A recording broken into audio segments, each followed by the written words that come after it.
Hey guys, வீடியோக்குள்ளே போகிறதுக்கு முன்னாடி வீடியோ லைக் பண்ணிட்டு பாருங்கள், சப்ஸ்கிரைப் பண்ணிட்டு பாருங்கள். இந்த எபிசோட் ஸ்டார்டிங்கில் பார்த்தீங்கன்னா ஹீரோவும் லாயரை வந்துட்டு ஒரு விஷயத்தை பற்றி டிஸ்கஸ் பண்ணியிருப்பாங்க. அவங்க அக்கா வீட்டில் வந்துட்டு ஒரு லெட்டர் இருக்கும்.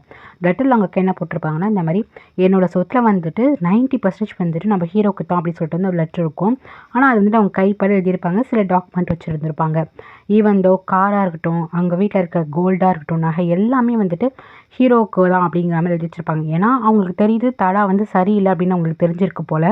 அப்புறம் கம்பெனி பொறுப்பு எல்லாமே வந்துட்டு ஹீரோ கீழே தான் வர மாதிரி இருக்குது. ஸோ கேட்குறான், அப்போ எல்லாமே வா, வீடு முதற்கொண்டு கார் எல்லாமே வா அப்படிங்கும்போது லாயர் வந்துட்டு ஆமாடா அப்படி தான் அவங்க அக்கா இதில் வந்து எழுதியிருக்காங்கும் போது ஹீரோக்கு வந்துட்டு ஓகே இது போதும் அப்படின்னு சொல்லிட்டு அவனுக்கு ரொம்ப ஹாப்பியாக இருக்குது. நெக்ஸ்ட்டு பார்த்தீங்கன்னா இவன் வந்துட்டு ட்ரிங்க்ஸ் பண்ணிட்டுருக்கானா, இந்த மாதிரி தங்கச்சி கால் பண்ணி இந்த மாதிரி ஹீரோ வந்து உங்ககிட்ட பிரேக்கப் பண்ணிட்டான், நம்ம பரவாயில்ல விடுமா, இதை பற்றி என்ஜாய் பண்ணிக்கோ, நான் உண்மையை சொல்கிறேன், அவன் எல்லாட்டையும் ரொம்ப நல்லதாக இருக்கும் லைஃப் அப்படின்னு சொல்லிட்டு தங்கச்சியோட ஃபீலிங்ஸ் புரியாமலே வந்துட்டு பேசிகிட்டு இருக்கான். அப்போ ஹீரோயின் கேட்குறான், நீ எங்கே இருக்க அப்படின்னு சொல்லிட்டு கேட்கும்போது நான் பாரில் இருக்கேன் அப்படிங்கிறான். ஏன் என்ன குடிக்கிறேன், நீ ஃபஸ்ட்டு வீட்டுக்கு வா, இந்த மாதிரி உடம்பு வந்துட்டு ஸ்பாயில் பண்ணிக்காது அப்படின்னு வந்து சொல்லிட்டு இருக்கா. ஓகே ஓகே அப்படின்னு சொல்லிட்டு வந்து கட் பண்ணிடுறான். அதுக்கப்புறம் பார்த்தீங்கன்னா இங்கே வந்துட்டு மேனேஜர் இருக்கார், அவர் என்ன பண்ணுறாருனா ஹீரோயின் வந்துட்டு ரொம்ப கஷ்டப்படுறா அப்படின்னு தெரிஞ்சு அவர் வந்து ஃப்ரெண்ட்லியாக தான் என்ன பண்ணுறாருனா ஃபுட்லாம் வந்து வாங்கிட்டு வராரு. ஹீரோயினுக்கு ஒரு மாரல் சப்போர்ட்டாக வந்துட்டு அவர் இருக்கார். அவர் என்ன பண்ணுறாரு, நீ சாப்பிடு அப்படின்னு சொல்லிட்டு வந்து சாப்பாடு வந்து ஃபுட்லாம் கொடுத்துட்ருக்காரு. நெக்ஸ்ட்டு பார்த்தீங்கன்னா இங்கே ஹீரோவும் சரி பேட்ரா 2 பேரும் வந்துட்டு மீட் பண்ணி பேசிக்கிறாங்க. ஸோ வந்துட்டு கேட்கும்போது இந்த மாதிரி உண்மையிலேயே பிரேக்கப் ஆகிடுச்சா, இதுக்கப்புறம் நான் ஹீரோ வந்துட்டு ஹீரோயின்கிட்ட போக மாட்டேன் அப்படின்னு ஹீரோ கேட்கும்போது ஹீரோ வந்து இல்லை, இதுக்கப்புறம் எந்த உமன்கிட்டே நான் போகிற மாதிரி கிடையாது, நான் யாரையும் நம்புற மாதிரி கிடையாது அப்படின்னு சொல்லிட்டு ஹீரோ வந்து சொல்கிறான். உடனே பேட்ரா ஏன் நீ அப்படி சொல்கிற, நான் இருக்கேன் உனக்கு அப்படின்ட்டு சொல்ல வரா. அது இல்லாமல் நம்ம ஹீரோயினை பற்றி கொஞ்சம் வந்து ஏற்றி விட்டுட்டு இருக்கா. உண்மையிலேயே அந்த இடத்துல நான் இருந்தேன்னா கண்டிப்பாக நான் உன்னை தான் சூஸ் பண்ணியிருப்பேன், நான் வந்துட்டு எங்கள் அண்ணனுக்கு நான் சப்போர்ட் பண்ணியிருக்க மாட்டேன், ஏன்னா எனக்கு ஃப்யூச்சர் ரொம்ப முக்கியம், எனக்கு தெரியும் அவங்க 2 பேருக்குள்ள எப்படி கோ த்ரூ ஆயிடுச்சுன்னு சொல்லிட்டு இவன் என்ன பண்ணுறா, இந்த மாதிரி உனக்கு தான் நான் சப்போர்ட் பண்ணுவேன், எப்படி இந்த மாதிரி மோக்கால இருக்க முடிச்சுன்னு சொல்லிட்டு நம்ம ஹீரோனை பற்றி நிறைய தப்பாக பேசிகிட்டு இருக்கா. பட் ஹீரோ வந்துட்டு வீடு பார்த்துக்கலாம், வீடு எனக்கு டென்ஷன் ஆகுது, அதை பற்றி பேசாத, அந்த டாப்பிக்கை பற்றி பேசாதன்னு ஹீரோ வந்து சொல்லிடுறான். இங்கே நம்ம ஹீரோயின் தான் காட்டுறாங்க, அவன் வந்துட்டு ஃபுட்டு வந்து வாங்கிட்டு வந்திருந்தாலுமே இவளால் சாப்பிடவே முடியல, அந்த தாட்லேயே அவள் இருக்கா அந்த மாதிரி பிரேக்கப் ஆன இதுலேயே. ஸோ என்ன பண்ணுறான்னா கொஞ்சம் கொஞ்சம் கூல் பண்ணிட்டு இருக்கான், அந்த மாதிரி சாப்பிடு, இந்த டிஷ் நல்லா இருக்கும்னு சொல்லிட்டு இருக்கான். அப்போ கரெக்டாக வந்து திருப்பி தடாக்கிட்ட அண்ணங்கிட்டேருந்து கால் வருது.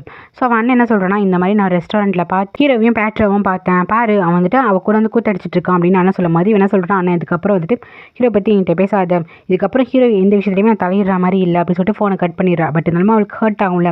ஸோ மேனேஜருக்கு தெரியுது, ஓகே அவள் இன்னுமே ஹர்ட் ஆகிட்டு இருக்கா அப்படின்னு சொல்லிட்டு மேனேஜருக்கு தெரியுது. அப்போ இவங்க வந்து என்ன பண்ணுறாங்கன்னா சாப்பிட்டு முடிச்சுட்டு அப்போ வந்து கொஞ்சம் ட்ரிங்க்ஸ் பண்ணியிருப்பான் போல். ஸோ என்ன பண்ணுறேன்னா ஓகே நான் கிளம்புறங்கும் போது நீ எங்கே போகிறேன், இப்போ எனக்கு நீ யாரும் இருக்கா, நான் மட்டும் தனியாக தான் இருக்கேன் அப்படின்னு சொல்லும் போது நீயே அப்படி நினைக்கிறேன், நான் உனக்கு சப்போர்ட்டாக இருக்கேன் அப்படின்னு பேட்ரா வந்து சொல்கிறா. அது இல்லாமல் எங்கள் அப்பா கூட உனக்கு சப்போர்ட்டாக தான் இருப்பார் அப்படின்ட்டு சொல்கிறா. ஓ அப்படியா, அங்கிள் வந்து எனக்கு சப்போர்ட்டாக இருக்காரா அப்படின்னு கேட்கும்போது ஆமாம், உனக்கு எல்லா விஷயத்துக்கும் நான் சப்போர்ட்டாக இருப்பேன்னு சொல்லிட்டு ஒரு மாதிரி டபுள் மீனிங்கில் பேசுகிறா. உனக்கு எந்த விஷயம் இருந்தாலுமே சரி நீ என்னை கூப்பிடு, தாராளமாக என்னை நம்பி கூப்பிடலாம் அப்படின்னு சொல்லிட்டு கன்னத்தில் கிஸ் பண்ணிட்டு போகிறான். நெக்ஸ்ட் டே பார்த்தீங்கன்னா தடா என்ன பண்ணுறான்னா எப்போதும் போல் ஆஃபீஸ்க்கு வரான். பார்த்தீங்கன்னா கேட் வந்து க்ளோஸ் ஆகிருக்கு. வந்து கேட்குறான், என்னாச்சு, எதுக்கு வந்துட்டு உள்ளார விட மாட்டேங்க, இது என்னோட கம்பெனி, என் ஒய்ஃபோட கம்பெனிங்கும் போது சார் இதுக்கப்புறம் உங்களுக்கு இதுக்கு உள்ள வரதுக்கு ரூல்ஸ் கிடையாது சார், இது எல்லாமே வந்துட்டு ஹீரோ கிட்ட தான் இருக்குங்கும்போது யார் சொன்னா, நான் தான் உங்கள் ஓனர் அப்படின்னு சொல்லிட்டு வந்து கத்திட்டு இருக்கான்.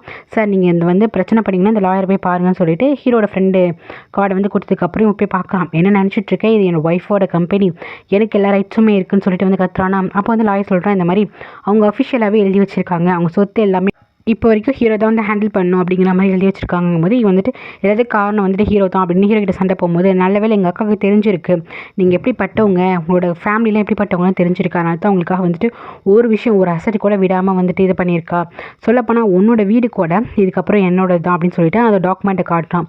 இவன் வந்துட்டு ஃபஸ்ட்டு நிறைய கடன்லாம் வச்சிருப்பான், அது வந்து இவ தான் மீட்டு கொடுத்துருப்பா போல ஒய்ஃபு.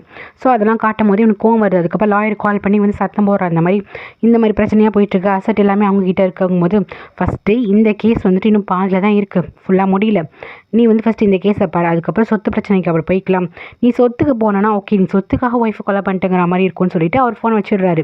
அதுக்கப்புறம் அங்கே ஒரு லேடி ஒருத்தி இருக்கா, அவகிட்ட வந்துட்டு இவன் பேசலாம். அந்த பொண்ணை பார்த்தீங்கன்னா காலேஜ் படிக்கிற பொண்ணாக தான் இருக்குது. அந்த பொண்ணுக்குள்ளே இவனுக்கு வந்துட்டு ஒரு அஃபர் இருக்குது போல். ஸோ அந்த பொண்ணுக்கிட்ட வந்து பேசுகிறான், அந்த மாதிரி நீ வந்து இன்றைக்கி ஹோட்டலில் எடுத்து ஸ்டே பண்ணிக்கோ அப்படின்னு சொல்லிட்டு இருக்கான். அந்த பொண்ணு சொல்லுது, நான் ஏன் ஹோட்டலில் போய் ஸ்டே பண்ணணும், நான் வந்து என் ஃப்ரெண்ட்ஸ் கூட இருந்துக்கிறேன் அப்படின்னு வந்து சொல்கிறா. இல்லை நீ வந்துட்டு எந்த ஃப்ரெண்ட்ஸ் கூட கூட நீ தனியாக தான் இருக்கணும் அப்படின்னு அப்படின்னு சொல்லிட்டு இவன் வந்துட்டு இந்த பொண்ணு சைடில் வச்சுட்டு இருக்கான் போல. ஆனால் அந்த பொண்ணு ரொம்ப சின்ன வயசாக இருக்குது. ஒருவேளை இந்த பொண்ணுக்காக கூட ஒய்ஃபை கொலை பண்ணியிருக்கலாமா என்னன்னு தெரியல. நெக்ஸ்ட் ஹீரோயினுக்கு தான் கால் பண்ணி நடந்த விஷயம்லாம் சொல்லிட்டு இருக்கான். அந்த மாதிரி ஒரு சொத்து கூட நம்மளுக்கு இல்லை, அந்த மாதிரி வந்து பண்ணிட்டு இருக்கான். எல்லாமே வந்துட்டு அவங்க அக்கா எழுதி வச்சிருக்கேன்னு சொல்கிறாங்க. நம்ம வீடை கூட அவன் தான் வந்து எடுத்துப்பானா அப்படின்னு சொல்லிட்டு இன்னும் கொஞ்சம் ஹீரோயினை வந்து ஏற்றி விட்டுட்டு இருக்கும்போது ஹீரோயின் கேட்குறான், அப்படிலாம் வந்து ஹீரோ பேசியிருக்க மாட்டானே.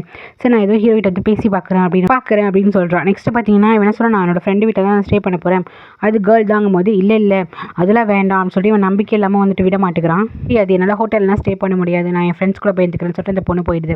இங்கே பார்த்தீங்கன்னா ஹீரோயின் வந்துட்டு எப்பவுமே சோகமாக இருக்காளா. ஸோ மேனேஜர் வந்து சொல்கிறேன், இங்கே பாரு மோக், எல்லா லைஃப்லேயும் வந்துட்டு சில விஷயம் வந்துட்டு க்ரோத் பண்ணி தான் ஆகணும். என்னை எடுத்துக்கோ, எனக்கு வந்து 2 குழந்தை இருக்காங்க, நான் இது அவனுக்கு வந்துட்டு 3 ஒய்ஃபுமே டைவர்ஸ் ஆயிடுச்சான். ஸோ என் லைஃப் வந்துட்டு எப்படி ரொம்ப ட்ராஜடியாக தான் போயிட்டுருக்கு. பட் நான் ஒர்க் பண்ணலையா, நான் வந்துட்டு ஹாப்பியாக சிரிச்சிட்டு இல்லையா, நீ ஏன் அப்படி இருக்க, நீ இதே நினச்சி வந்து ஃபீல் பண்ணிட்டு இருக்காது அப்படிங்கும்போது ஹீரோயின் சொல்கிறா, இந்த மாதிரி எனக்கும் ஹீரோக்கும் நல்லபடியாக பிரேக்கப் ஆனால் வந்துட்டு ஓகே, பட் வந்துட்டு அவன் என்னை வந்துட்டு தப்பாக நினச்சிட்டு இருக்கான். அந்த மாதிரி எங்கள் அண்ணனுக்கு நான் சப்போர்ட் பண்ணுறதுனால நான் வந்து கெட்டவ அப்படின்னு நினச்சிட்டு இருக்காங்க போது எனக்கு புரியுது, ஏன் ஹீரோ இந்த மாதிரி நடந்துக்கிறாங்கிறது புரியுது அப்படின்னு சொல்லும் போது, சரி இப்போ ஹீரோ பார்த்து பேச போகணும் வரீங்களா அப்படின்னு சொல்லிட்டு வந்து கூப்பிடுவா. சரி சொல்லிட்டு இந்த மேனேஜர் ஹீரோயின் வந்து 3 தடவை வாழ்ந்த வீட்டுக்கு வந்து போவாங்க. முன்னாடியே நம்ம ஹீரோ வந்துட்டு வெயிட் பண்ணிட்டு இருப்பான். அப்போ வந்துட்டு அங்கே ஹீரோ தானே வெயிட் பண்ணிட்டு இருக்காது, அது யாரோட காருங்கும்போது ஐ திங்க் வந்துட்டு பேட்ரா காருன்னு நினைக்கிறேன் அப்படின்னு சொல்லிட்டு ஹீரோயின் சொல்கிறா. சரி நீ போய் பேசு, என்னன்னு பேசி வந்துட்டு சால்வ் பண்ணிட்டு வா அப்படின்னு சொல்லிட்டு மேனேஜர் சொல்லுவானா.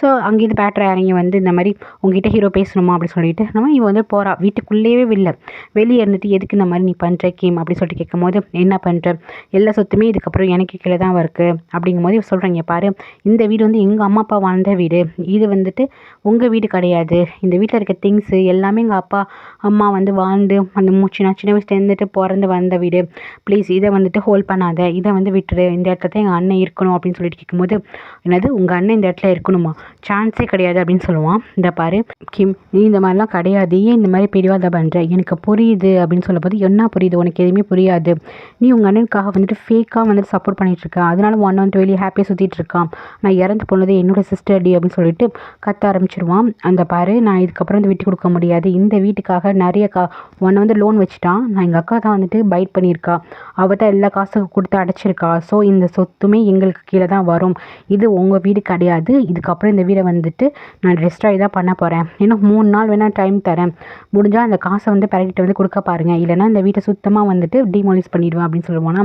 கேட்டு ஹீரோனுக்கு ரொம்ப கஷ்டமாக இருக்கும், ஏன்னா இவள் வாழ்ந்த வீடில் சின்ன வயசுலேருந்து. ஸோ அழுதுகிட்டே போயிடுவா. அப்போ வந்துட்டு பேட்ரா வந்து என்ன ஆச்சுங்கும் போது, இந்த மாதிரி பேட்ரா நான் தனியாக இருக்கணுங்கும் போது, ஓகே நீ தனியாக இரு, ஆனால் அவனை விட்டுட்டு போக ரொம்ப கஷ்டமாக இருக்குது, டேக் கேர் அப்படின்னு சொல்லிட்டு கிஸ் பண்ணிவிட்டு அப்படியே வந்துட்டு ஹீரோயினை பார்ப்பாளா. ஹீரோயின் காரில் உட்காந்து அழுதுட்டுருப்பா. ஹீரோயின் வேறு தான் அந்த மாதிரி பண்ணிட்டு போவா. அதுக்கப்புறம் ஹீரோயின் அழுதுட்டுருக்காளா, இதை வந்து நம்ம ஹீரோ வந்துட்டு தூரமாக இருந்து பார்த்துட்டு இருப்பான். பார்த்து ரசிக்கிற மாதிரி தான் தெரியுது, பார்த்து முடிச்சுட்டு இருக்கான். நெக்ஸ்ட் பார்த்தீங்கன்னா ஹீரோயின் வீட்டுக்கு போனதுக்கப்புறம் அவங்க அண்ணன்ட்டு கேட்பா, இந்த மாதிரி நீ இவ்வளோ காசு வந்து அடமானத்துக்கு அந்த வீட்டை வச்சுருந்துருக்கியா, நம்ம அப்பா அம்மா வாழ்ந்த வீடு, இந்த மாதிரி லோன் போட்டிருக்க அந்த வீட்டில் இது எல்லாத்தையுமே வந்துட்டு 3 நாள் வந்து அடைச்சி எடுத்திருக்காங்க, அதனால தான் அவன் என்ன சொல்கிறான்னா, இந்த அமௌண்ட்டை கொடுத்தா நீ வந்துட்டு திருப்பி அந்த வீட்டில் இருக்கலாம், இல்லைனா அந்த வீட்டை வந்து சுத்தமாக அழிச்சவன்னு சொல்கிறான் அப்படின்னு சொல்லிட்டு வந்து அழுகுறா. எனக்குன்னு ஒன்று அம்மா அந்த ஒரு வீடு மட்டும் தான் இருக்குது, நீ ஏன் இப்படிலாம் பண்ண அண்ணன் அப்படின்னு சொல்லிட்டு வந்து அழுதுட்டுருப்பாளா. இவனுக்கா என்ன சொன்ன தெரியாது.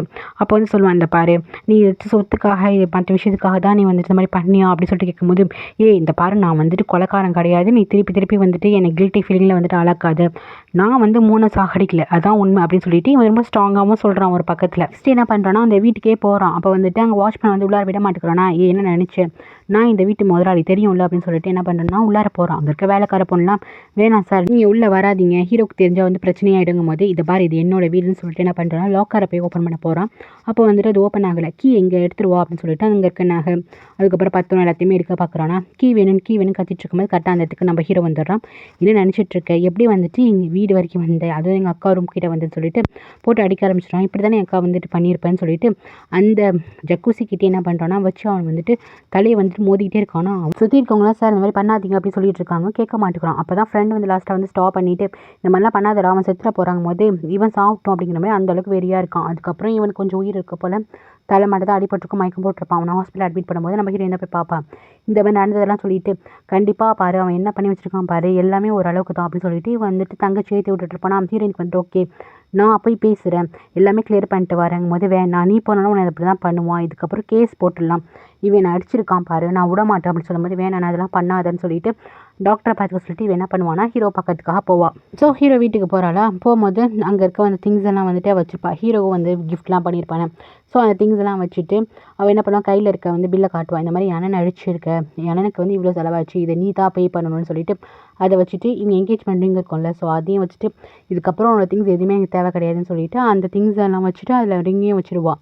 இந்த பாரு உனக்கு என்ன தான் வேணும், இதுக்கப்புறம் எங்களை வந்து நிம்மதியாக இருக்க விடு, எங்கள் அண்ணனை வந்து டிஸ்டர்ப் பண்ணாத அப்படின்னு சொல்லும்போது ஹீரோ என்ன சொல்லுவானா, நல்ல நிம்மதியா, ஏன் நிம்மதி போயிடுச்சு ஆனால் நீங்கள் நிம்மதியாக இருக்கணுமா அப்படின்னு சொல்லிட்டு ஹீரோ கேட்பான். இங்கே பாரு எனக்கு வந்துட்டு புரியுது, உன் கஷ்டம் எனக்கு புரியுது, ஆனால் நீ இப்போ பண்ணுறதுலாம் தப்பு அப்படிங்கும்போது என்ன தப்பு, என் லைஃப் லாங் வந்துட்டு உங்களை ரிவெஞ்ச் எடுக்காமல் நான் விட மாட்டேன், ஏன் இந்த மாதிரி பண்ணுறேன், நீ இந்த மாதிரி கிடையாது, ஏன் இந்த மாதிரி மாறிட்ட அப்படின்னு சொல்லிட்டு கேட்கும்போது எல்லாம் உங்களால் தான், நீ கேவலமாக நடந்துக்கிட்டல அதனால தான் அப்படின்னு சொல்லும்போது இங்கே பாரு எனக்கு என்ன தோணுச்சோ நான் என்ன கண்ணால் பார்த்தனோ அது மட்டும் தான் நான் சொன்னேன் அப்படின்னு சொல்லிட்டு சொல்லுவா. ஓ அப்படியா, அவ்வளோ நல்லவில்ல நீ உங்கள் அண்ணனுக்காக நீ வந்து ஃபேக்காக வந்துட்டு போய் சொல்லியிருக்கேன் கோர்ட்டில் அப்படின்னு சொல்லிட்டு எல்லாமே உங்களால் தான், என் அக்கா உயிரிழந்தா கூட மன்னிக்க மாட்டா, என் பேயன் வந்து கூட உங்களை வந்துட்டு இது பண்ணுவான்னு சொல்லிட்டு இவன் என்ன பண்ணுவானா, எவ்வளோ கஷ்டப்பட்டிருப்பா என் அக்கா உன் அண்ணன்கிட்ட, எவ்வளோ வலிச்சிருக்கோம் எவ்வளோ அடிச்சிருப்பான் அப்படின்னு சொல்லிட்டு இவன் என்ன பண்ணுவானா, அது வா உனக்கு நான் திருப்பி காட்டுறேன்னு சொல்லிட்டு என்ன பண்ணுவானா ஹீரோயின் கழுத்தை பிடிச்சி நடிக்க ஆரம்பிச்சிருவான். அவனே கண்ட்ரோலில் இருக்க மாட்டான். ஹீரோயின் வந்துட்டு என்ன பண்ணுற நீ அப்படின்னு சொல்லிட்டு கேட்பலாம். தரத்தன்னு கழுத்தை பிடிச்சி வந்துட்டு சோஃபாலே என்ன பண்ணுவானா பிடிச்சி நடிச்சிட்டு இருப்பானா. அப்போ வேலைக்காரங்களாம் வந்துட்டு இது பண்ணுவாங்களா, அதுக்கப்புறம் தான் நிதானத்துக்கு வருவான். அவங்களெல்லாம் வெளியே போக சொல்லிட்டு இங்கே பாரு இதுக்கப்புறம் நீங்கள் வராத, எனக்கு வந்துட்டு உன்னை பார்த்தாலே வந்துட்டு எனக்கு ஏதோ பணம் போல் தோணுது அப்படின்னு சொல்லிட்டு இதுக்கப்புறம் நீங்கள் வராத, வந்தால் உனக்கு நல்லது கிடையாது அப்படின்னு சொல்லிட்டு ஹீரோ சொல்லுவானா. ஹீரோயின் வந்துட்டு அப்படியே அழுதுகிட்டே உட்காந்துருப்பான். நான் வந்து லாஸ்ட்டாக வந்துட்டு ஒரு விஷயம் கேட்கட்டுமா, எனக்காக ஒன்று பண்ணுவியாங்கும் போது ஹீரோயின் வந்துட்டு என்ன இது அப்படி என்ன அப்படின்னு சொல்லிட்டு வந்து கேட்பால. டக்குனு என்ன பண்ணுவானா ஹீரோயினை வந்துட்டு கிஸ் பண்ணுவான். இவளால் புரிஞ்சிக்கவே முடியல, என்னடா இது இப்போ தான் கழுத்தை பிடிச்சி நெரிச்சு இது பண்ணா டக்குனு கிஸ் பண்ணுறான் அப்படிங்கிற மாதிரி இருக்கும். அப்போ வந்து கிஸ் பண்ணி முடிச்சுட்டு வந்து கேட்பான், இந்த மாதிரி நீ என்னை லைக் பண்ணுற தானே, லவ் பண்ணுற தானே அப்படின்னு சொல்லிட்டு கேட்கும்போது ஹீரோயின் வந்துட்டு ஆமாம் நான் லவ் பண்ணுறேன், அப்போ வந்துட்டு நீ என்னை லவ் பண்ணால் தான் உனக்கு அந்த வலிக்கும், உன்னை வந்துட்டு கொடுமைப்படுத்த முடியும் அப்படின்னு சொல்லிட்டு நீ சஃபர் ஆகுவ அப்படின்னு சொல்லிட்டு ஒரு மாதிரி வில்லத்தனமாக சொல்லி சிரிக்கிறான்.